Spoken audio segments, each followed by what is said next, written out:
오늘은 3단원 제일 마지막 부분 내용을 배울 거예요. 우리 저번 시간에 극성 분자랑 무극성 분자 배웠죠? 그쵸? 그래서 전기적 성질을 띠냐, 그럼 띠지 않냐로 얘네들을 나눴고, 그쵸? 대칭 구조여서 치우치더라도 대칭적으로 치우치게 되면 전기적 성질을 띠지 않아서 무극성 분자였고, 반대로 비대칭적으로 생겨서 한쪽으로 확 치우치게 되면 얘 같은 경우는 극성 분자였어요. 그러면 전기적 성질을 띈다, 띄지 않는다, 이게 무슨 소리냐? 뭐 전기 전도성이냐? 전류가 흐르냐 안 흐르냐 이걸 의미하냐? 아니죠. 여러분 우리 공유결합 물질의 성질에 대해서 배웠던 거 기억나세요? 공유결합 물질 전기 전도성 있었어요? 없었어요? 그렇죠. 일단 뭐 흑연이나 몇 가지 물질을 제외하고 고체건, 액체건, 기체건 전류 흐르지 않았어요. 공유 전자쌍이 튀어나와야지 전류가 흐르는데 거기서 전자가 나와야 되니까. 근데 그러지 않는다 했죠. 그래서 전기적 성질을 띈다는 건 전류가 흐른다는 개념이 아니고요. 전기에 반응을 한다는 개념으로 받아들여주면 돼요. 무슨 소리냐면 여기 지금 그림이 보이죠? 첫 번째 이제 이 그림이 뭐냐면 이제 물 같은 경우가 우리가 이제 가장 쉽게 볼 수 있는 극성 분자들인데 물이 어떻게 생겼어요? 이렇게 구분형이었고 산소 쪽에 약간 마이너스, 수소 쪽에 약간 플러스였죠. 그래서 이걸 원래는 선생님이 실험으로 교실에서 보여주는데 우리 그럴 수 없으니까 그냥 그림으로 보고 이따 동영상을 한번 보여드리도록 할게요. 물을 이렇게 담아가지고 물을 흘려줘요. 이 그림처럼. 흘려주면서 대전체를 갖다가 대요. 대전체라는 건 뭐냐면 전기적인 뭐 플러스든 마이너스든 그런 전기적인 전하를 띠는 물체를 대전체라 그래요. 뭐 여기는 이제 막대기를 갖다 댔는데 뭐 선생님이 실험을 한다면 이제 풍선을 머리에다가 막 문지르면 풍선에 정전기 나면서 풍선이 전체적으로 마이너스를 띠게 되거든요. 그런 식으로 이제 대전체를 만들어 가지고 갖다 대는 거죠. 그럼 이제 전기를 띠는 물질을 가져 댔을 때 극성 분자는 그거에 반응을 한다 안 한다? 한다는 거죠. 왜? 전기적 성질을 띄었기 때문에. 그래서 밑에 확대된 그림을 보면 지금 뷰렛에서 물이 나오는데 지금 이 빨간 애가 지금 산소여서 약간 마이너스를 띠는 거고 그 다음에 여기 흰색 있는 애가 수소여가지고 플러스를 띠는 거잖아요. 그럼 마이너스 대전체를 갖다 대요. 그럼 어디 쪽이 끌려가겠어? 그쵸?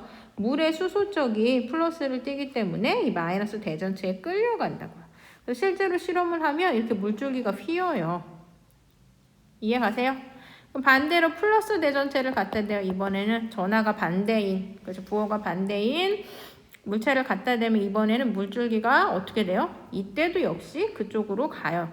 왜 그러냐면 아까도 얘기했지만 이 물이라는 아이는 전기적 성질을 띠는데 마이너스를 띠는 부분도 있고 플러스를 띠는 부분도 있잖아요. 그렇죠? 그래서 아까처럼 마이너스 막대기를 갖다 대면 물에서 플러스를 띠는 수소가 끌어당겨지는 거고 플러스 막대기를 갖다 대면 물에서 마이너스를 띠는 산소 쪽이 끌어당겨지는 거예요. 그래서 물줄기가 휘면서 떨어져요.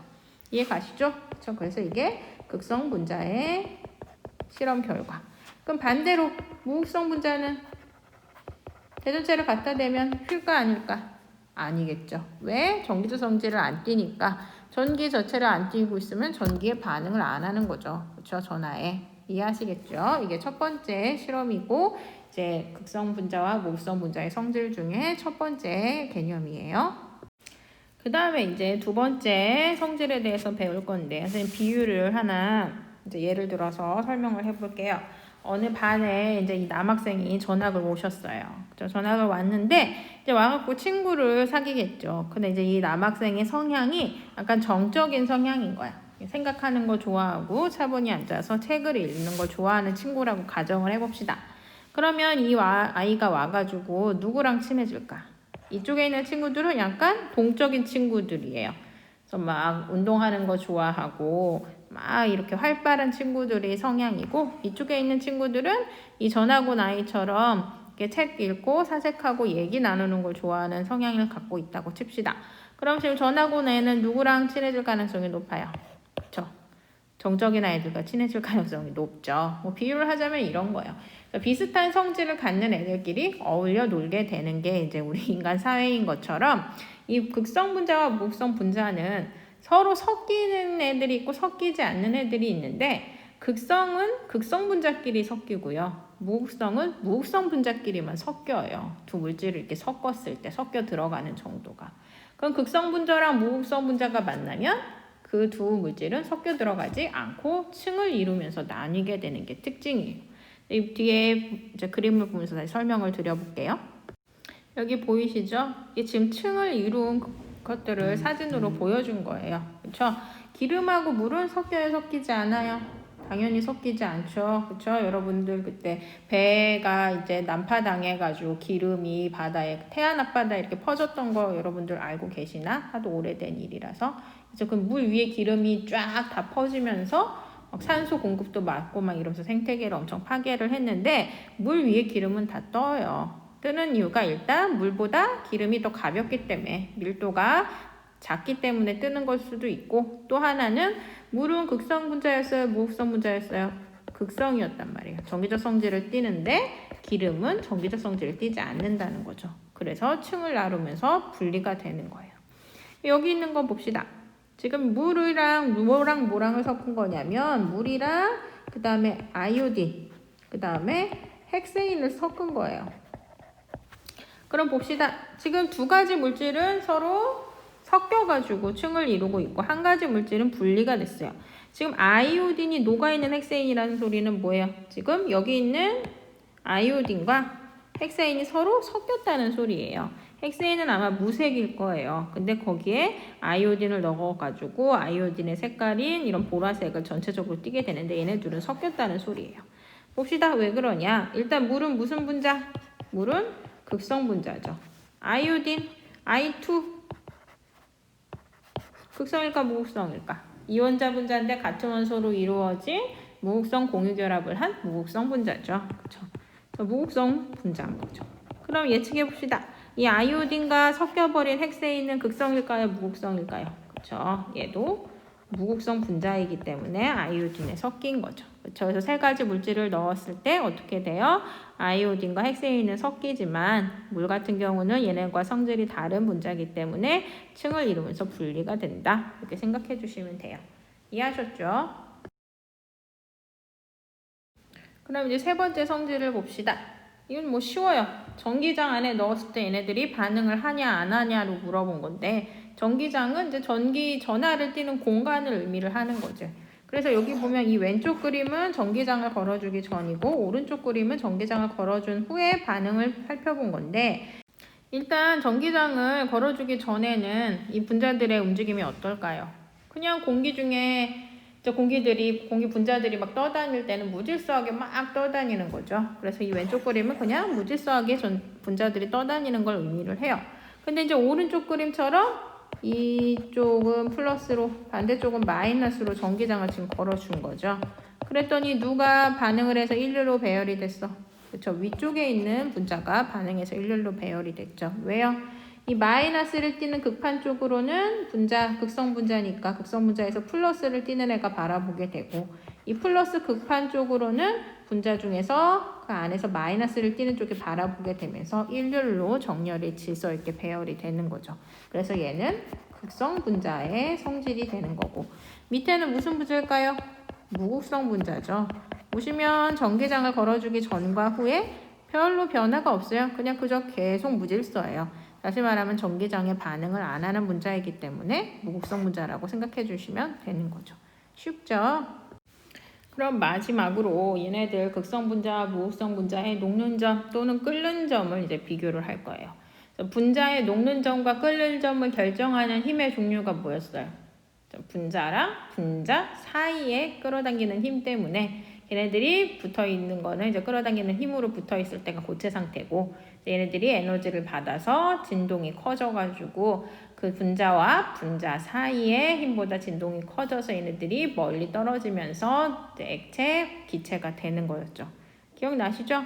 그러면 이제 엄청 간단해 얘들아. 극성 분자처럼 약간 마이너스, 약간 플러스를 띠는 분자랑 무극성 분자처럼 전하를 띠지 않아요. 치우침이 아예 없어서. 누가 분자랑 분자 사이에 힘이 더 셀까요? 그렇죠. 극성 분자가 분자랑 분자 사이에 힘이 더 세겠죠. 위에 그림 봅시다. 지금 HCl 극성 분자잖아요. 그렇죠? 그럼 CL이 마이너스를 띠고 H가 플러스를 띠는데 그 옆에 있는 이제 분자와 인력이 작용을 하겠죠. 왜냐하면 플러스 마이너스 사이엔 또 전기력이 작용을 하잖아. 그죠? 얘네들끼리는 약간 마이너스, 약간 플러스로 인해서 어느 정도 힘이 쫀쫀하게 있을 수 있다는 말이죠. 그죠? 근데 무극성 분자 같은 경우는 어때요? 약간 마이너스, 약간 플러스가 원체 없어요. 그쵸? 근데 이제 물론 이런 것까지는 여러분들이 알 필요는 없지만 얘네들이 그래도 고체 상태가 되기도 하잖아. 막 마이너스 몇백 도에서. 그 이유는 이제 무극성 분자라 하더라도 얘네들이 움직이다 보면은 순간적으로 치우침이 있어요. 예를 들어 여러분들 버스를 탔어요. 정중앙에 여러분들이 서 있으려고 안간힘을 쓰고 있어. 근데 버스가 움직여. 그럼 어떻게 돼? 여러분들도 흔들리잖아. 그렇죠? 그래서 공유 전자쌍이라 하더라도 얘가 항상 고정된 그 자리에 있는 게 아니에요. 그렇죠? 뭐 못 박듯이 옷핀 박듯이 이렇게 전자가 박혀 있는 거 아니라고. 그렇죠? 전자들의 움직임으로 얘네들이 이렇게 움직이면서 한쪽으로 치우치든지 아니면 주로 그 가운데에서 움직이든지 이렇게 아예 얘네들이 고정돼서 움직이는 게 아니기 때문에 분자 자체가 움직이다 보면 그 전자쌍도 순간적으로 치우쳤다가 다시 돌아왔다가 치우쳤다 돌아왔다가 이런 움직임이 있어요. 그래서 순간적으로 약간 마이너스 약간 플러스가 분자의 움직임 때문에 생기긴 해요. 그러나 그 힘은 원래부터 치우쳐 있는 이런 극성 분자들 간의 힘보다는 되게 약하겠죠. 그럼 분자 간의 힘이 극성 분자가 훨씬 세요. 그럼 녹는 점 끓는 점도 극성 분자가 더 높겠죠. 힘이 서로 작용하고 있기 때문에 걔네들을 뜯어낼 때 에너지를 더 줘야 되는 의미로 여러분 받아들여 주시면 되죠. 어렵지 않죠? 그래서 극성 분자와 무극성 분자의 녹는 점, 끓는 점을 비교를 하려고 이제 표를 여러분들 프린트에도 있고 지금 화면에도 보이는데 이제 여기 깨져가지고 미첨자가 다 이렇게 됐네. 뭐 아시죠? 다 결합은 미첨자로 해라. 됐나요?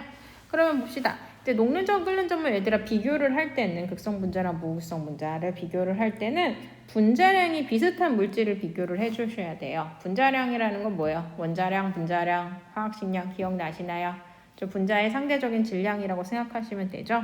다시 말하면 질량이 비슷한 애들끼리 극성 분자랑 무극성 분자의 녹는 점을 비교를 해주셔야 된다는 거죠. 왜냐하면 분자의 질량도 녹는 점과 끓는 점에 영향을 주기 때문이에요. 생각해봐요. 분자의 질량이 무거워요. 걔네들 움직이기가 쉽겠어? 어렵겠어요? 그렇죠? 쉽지 않죠. 그래서 질량 자체도 녹는 점, 끓는 점에 영향을 주기 때문에 이 분자량이 비슷한 애들끼리를 극성 분자와 무극성 분자가 녹는 점과 끓는 점이 어떤지를 비교를 해주셔야 된다는 거죠. 이해하시겠죠? 네 가지 물질 중에 지금 위에 두 가지 물질이 분자량이 비슷하고 아래 두 가지 물질이 비슷하죠. 그럼 일단 CH4 극성이에요? 무극성이에요? 무극성인 거 알죠? 정사면체. 나 NH3는 극성이죠? 삼각불형. 이거는 이제 여러 번 했으니까 굳이 안 그릴게요. 그럼 보니까는 누가 녹는 점, 끓는 점이 높아요? 그쵸? 극성 물질인 NH3가 CH4보다 녹는 점, 끓는 점이 높죠. 이해되시나요? 그 다음에 O2 극성이에요? 무극성이에요? 당연히 무극성이죠. 이원자 분자인데 같은 원소로 돼 있으니까. 그쵸? 그 다음에 H2S 얘 뭐냐? 처음 나왔다. 모르겠다. 이런 식으로 얘기하지 마시고 또 한번 해봅시다. S는 황이에요. 황은 몇 쪽 원소냐면 16쪽 원소예요. 그럼 원자과 전자 몇 개일까요? 6개란 말이죠. 그쵸? 그럼 여기에 H2S니까 수소가 2개 가서 달라붙을 거란 말이야. 어디서 많이 보내갔지 않니? 왜? 물에서 산소가 몇 쪽이었어요? 16쪽.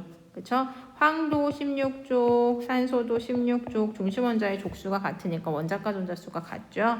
그래서 옥텟 규칙을 만족하기 위해서 결합해야 될 결합수가 같아요. 그래서 물도 이렇게 수소 2개랑 결합했듯이 황도 2개랑 결합해요. 그럼 물이 무슨 형이었어요? 구분형이었죠? 그러면 H2S도 구분형이 되겠죠. 그럼 얘 극성 분자였어요? 무극성 무극성분자였어요? 물. 그쵸? 극성 분자의 대표적인 아이였죠? 그래서 H2S도 극성이죠. 그쵸? 그래서 보니까 어때요? 극성인 H2S가 O2보다 녹는 점 끓는 점이 높죠. 이해가 되시나요? 그럼 이제 영상을 통해서 그 실험들을 확인해 보도록 할게요. 말로 설명하고 그림으로 본 것보다 제 영상으로 보는 게 이해가 더 잘 되니까. 먼저 이제 뷰렛에다가 저 극성물질, 무극성물질을 넣고 대전체를 넣었을 때 어떤 반응을 보이냐에 관련된 실험이죠. 여기서는 이제 극성물질로 물을 선택을 했고 그걸 이제 뷰렛에다가 넣은 거예요. 뷰렛을 사용하는 이유는 물줄기를 가늘게 하기 위해서요. 우리가 수돗물 틀어놓고 거기다 아무리 대전체 넣어도 끓여 나오는 걸 잘 보기 쉽지 않아요. 근데 이제 물줄기를 가늘게 해서 그죠? 실험을 했을 경우 이제 끌려오는 게 정확하게 보이기 때문에 이렇게 뷰렛에다가 넣고 실험을 하는 거예요. 그럼 이제 이 실험자가 계속 문지르죠. 헝겊으로. 그래서 자를 문지르면 이제 자가 전기적 성질을 띠게 되는 거죠. 마찰로 인해서 정전기. 어떻게 돼요? 끌려오죠. 그렇죠? 그래서 이때 자 마이너스를 띠게 된 상태일 거고 이번에는 이제 헝겊으로 막대기를 하죠. 이때의 막대기는 플러스를 띠는 상태일 거예요. 그래서 물질에 따라서 똑같은 헝겊으로 문질러도 대전되는 부호가 달라질 수가 있어요. 전자가 어디로 이동하느냐에 따라서. 그 다음에 이제 세 가지 물질을 섞는 실험이네요. 그래서 헥세인과 물과 아이오딘을 섞고 흔든 뒤 상황을 관찰을 하는데 먼저 헥세인과 물을 섞을 거예요. 헥세인도 투명하고 물도 투명하긴 하지만 얘네들 중에 헥세인은 무극성이고 물은 극성이기 때문에 층 보이세요? 그렇죠? 위아래 층으로 나뉘게 돼요. 그렇죠? 서로 섞이지 않아서. 그래서 밀도가 더 작은 헥세인이 위로 뜨고 물은 아래로 가라앉고 서로 극성, 무극성 다른 성질을 띠기 때문에 섞이지 않아요. 근데 이제 아이오딘을 넣으면 아까 어디에 섞인다 그랬어요? 아이오딘은 I2 무극성이죠? 그래서 무극성 분자에 섞이겠죠. 그래서 보시면 헥세인 층에 가서 섞이면서 아이오딘의 보라색이 지금 퍼지는 모습이 보이고 물 쪽으로는 섞이지 않죠. 그래서 층이 나뉜다는 사실을 여러분들이 실험을 통해서 보게 됩니다. 이해하셨죠? 그럼 이제 프린트를 채우고 마무리해 보도록 합시다. 먼저 극성 분자 봅시다. 극성 분자는 어떤 용매에 잘 용해된다? 극성. 옛날에 얘기했지만 용매라는 건 두 물질을 섞었을 때 양이 많은 걸 그냥 용매라 그러고 양이 적은 걸 용질이라 그래요. 그래서 어쨌건 극성은 극성끼리 섞인다. 예를 들어 물과 에탄올, 에탄올도 극성이고 물도 극성 분자예요. 그래서 잘 섞인다. 그렇죠? 무극성 분자는 어떤 용매에 잘 섞인다? 무극성 용매에 잘 섞인다. 그렇죠? 그래서 아까 우리가 실험으로 나왔던 여기 했던 헥세인, 그렇죠? 헥세인도 무극성이고 벤젠이란 물질도 무극성이에요. 그래서 이 두 물질은 잘 섞인다. 그러나 극성 물질은 무극성 용매에 잘 용해되지 않고 뭐를 이룬다? 층을 이루게 된다. 이해되셨나요? 그 다음에 이제 대전체의 영향을 봅시다. 전하를 띠는 물질을 갖다 대면 극성 물질의 대전체를 갖다 대면 액체 줄기가 대전체 쪽으로 어떻게 돼요? 끌려온다. 그 대전체가 마이너스를 띠던 플러스를 띠던 분자 안에는 약간 마이너스를 띠는 부분도 있고 약간 플러스를 띠는 부분도 있기 때문에 다 끌려오게 된다. 이해하시죠? 그 다음에 액체 상태의 무극성, 이번에 전기를 띠지 않는 물질의 대전체를 가까이 대도 액체 줄기는 끌려오지 않는다. 됐죠? 그 다음에 전기장에서의 배열. 기체 상태의 극성 분자 같은 경우는 전기장에서 반응을 하죠. 그렇죠? 그래서 플러스 띠는 전기 쪽으로는 마이너스를 띠는 분자 부분이 바라보게 되고 마이너스 쪽으로는 플러스를 띠는 부분이 바라보게 되면서 일정한 방향으로 배열한다. 그러나 무극성 분자 같은 경우는 전기를 걸어주나 안 걸어주나 규칙적으로 배열하지 않는다. 반응이 없다. 됐죠? 자, 마지막으로 녹는 점 끓는 점 했었죠. 분자량이 비슷한 경우, 그렇죠? 극성 물질은 무극성 물질보다 녹는 점 끓는 점이 비교적 높다. 분자 간의 힘이 더 세기 때문에. 이렇게 해서 3단원을 마무리하겠습니다. 정말 너무너무너무 수고 많으셨습니다.